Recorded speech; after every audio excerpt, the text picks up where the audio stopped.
Olá, minhas amigas e meus amigos. Chegou a hora do nosso encontro neste domingo, dia de eleição, 30 de outubro. Dentro de 2 dias vai ser o dia de Todos os Santos. Acho bom que rezemos por todos os santos, pelo futuro do nosso país, pelo futuro de nossos filhos, netos, bisnetos, pelo nosso futuro. Vamos à conversa de hoje. Não esqueça de se inscrever e, ao final, de deixar o seu gostei ou não gostei.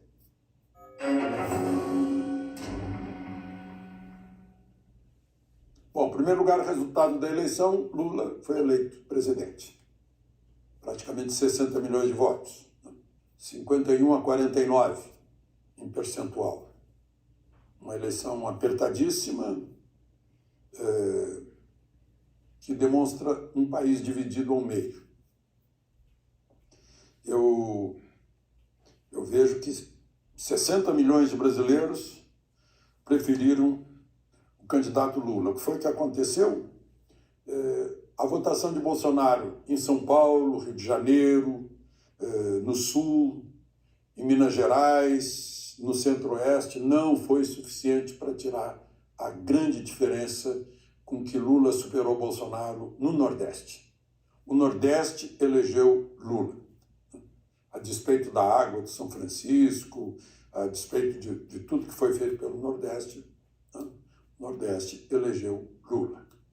A diferença foi muito grande. São Paulo, Rio de Janeiro, Sul, não tiraram. Minas Gerais, onde Lula havia ganho, embora reeleito Zema, Minas Gerais praticamente não deu diferença, praticamente um empate, com Lula levemente na frente. Então, foi o que se viu. Repito, o Nordeste elegeu Lula. Foi a diferença do Nordeste que deu essa mínima diferença de, acho que 1,5 milhão de votos, 1,6 milhão, 1,7 milhão, por aí.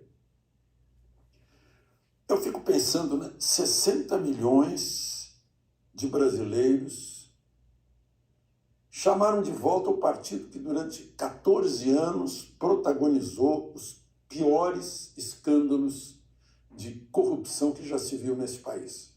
É difícil de entender. De todas as formas, mensalão, petrolão, né? Os tesoureiros do partido foram presos, ministros do partido foram presos, né? Deputados que apoiavam o partido foram cassados, né?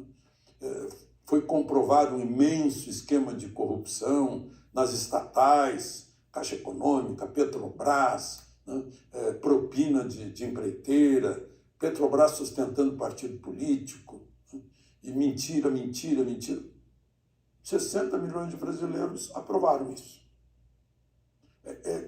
O mais chocante de tudo é saber disso. É tentar entender, mas fica difícil de compreender.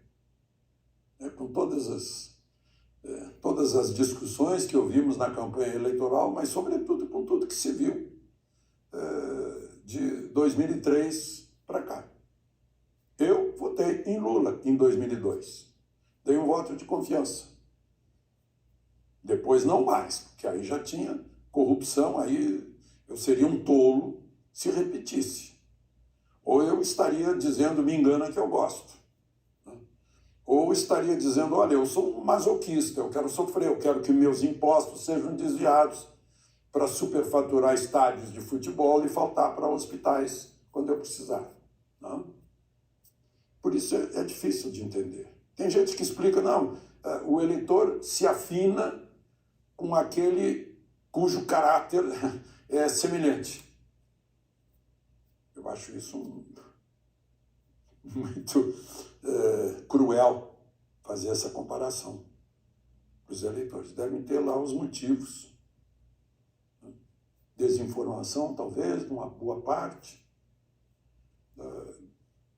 Eu sempre julguei que, na hora de se inscrever como eleitor, a pessoa teria que preencher um mínimo de requisito de cidadania, de saber o que é um país, um estado, uma nação, um estado federado, um município, porque como funciona uma Câmara de Vereadores, quais são os poderes de um prefeito, do governador, dos deputados estaduais, deputados federais, senador, presidente, né? Os três poderes, como funcionam, um básico da Constituição, mas aí pedir demais, né? Isso vai demorar muito com o tempo. Mas, enfim, eu acho muito cruel a gente pensar nisso. Vamos dizer, puxa, o candidato Bolsonaro foi massacrado pelo Supremo, pelo TSE, pela mídia, né? Mas vamos deixar vitimismo de lá. Eu acho que essa é uma preocupação grande, sim. A mídia perdeu a credibilidade ao tomar partido, ao virar mais alguns órgãos de informação, se tornaram mais militantes que o próprio diretório do partido político, né? E ministros, juízes da Suprema Corte, do TSE, manifestaram suas preferências. Agora mesmo Barroso tuitou lá, já vai tarde. Então, isso nunca se viu no Brasil também. Essa manifestação de contrariando o artigo 37 da Constituição, que diz que o serviço público se caracteriza pela impessoalidade, né? Foi uma coisa bem personalista das vontades expressas por juízes do Supremo, inclusive no exterior, né? O que é grave. E a gente vê pelos números que o país está exatamente dividido ao meio. Foi 51-49, uns quebradinhos aí. Está dividido ao meio. O que vai ser esse país dividido ao meio, com um novo presidente, que terá na Câmara 73% de centro-direita, o que é uma ideologia oposta à dele. E no Senado, 67% de centro-direita. Significa que a oposição ao presidente poderá fazer até mudança na Constituição, quando são necessários 60% dos votos. O novo Senado provavelmente vai investigar Supremo de todas essas saídas da Constituição, da lei, né? Essa história do transporte de eleitor, por exemplo, é uma lei que diz que é crime. E o Supremo mudou a lei, mas o Supremo não é poder legislativo, não. Então, essas coisas vão ser discutidas no novo Senado. Outra coisa é os governadores. O atual presidente tem a seu favor muitos dos governadores eleitos agora, né? Inclusive de estados importantes, como Minas Gerais, Rio de Janeiro e São Paulo, aquele trio ali, né? Mais Paraná, Santa Catarina, Goiás, né? Mato Grosso, enfim. Aliás, na eleição de governador agora no segundo turno, para mim a única surpresa foi a eleição de Eduardo Leite, lá no Rio Grande do Sul, que renunciou dizendo que não ia voltar mais, ia ser candidato à presidência da República, voltou e convenceu a maioria dos gaúchos a votar nele, mesmo depois da renúncia. Essa foi eu como gaúcho me surpreendi muito, né? É um governador do PSDB. Foi eleita uma governadora do PSDB também em Pernambuco, derrotando a candidata de Lula. Lá em Alagoas foi reeleito o governador que acabou de ser destituído por corrupção, foi reeleito. Aí a gente se pergunta, como? O que o eleitor imagina? Eu não consigo, não. Eu não consigo compreender. Mas, então, o que eu imagino é que vai sair Bolsonaro, o principal líder da oposição, sem mandato, mas principal líder da oposição.